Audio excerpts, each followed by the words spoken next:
مش هتعرف ان انت توصل لتعظيم الله عز وجل من غير الاتنين دول. ايه هو؟ الاول معرفة جلال الله تعالى وعظمته من اكثر من باب، ولكن على رأس هذه الابواب 3. تتعلم من هو الله عز وجل باسمائه وصفاته التي اخبرنا بها في اياته، التفكر في مخلوقاته. 3 حاجة ان تتفكر في معاملة الله عز وجل لك وللمخلوقات، فضله علينا، بلائه، قهره، صبر الله عز وجل علينا رغم أننا نسيء ونسيء ونسيء ونسيء، غناه عنا. تاني حاجة بقى إيه؟ أن أنت تعرف نفسك، وأيضا لها أبواب 3 مهمة جدا. 1، تعرف نفسك من الخالق، انظر الخالق قال عنك إيه في آياته. 2، تعرف نفسك بالمقارنة بباقي مخلوقات الله عز وجل.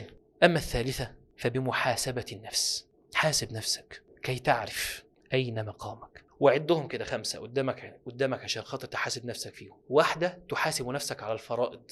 2، المناهي. 3، الغفلة، غفلة اللسان وغفلة القلب. 4، النوايا. 5، الإحسان، كنت بتعمل الأعمال كنت بتحسنها ولا لا. 5 حاجات لازم تحاسب نفسك عليهم.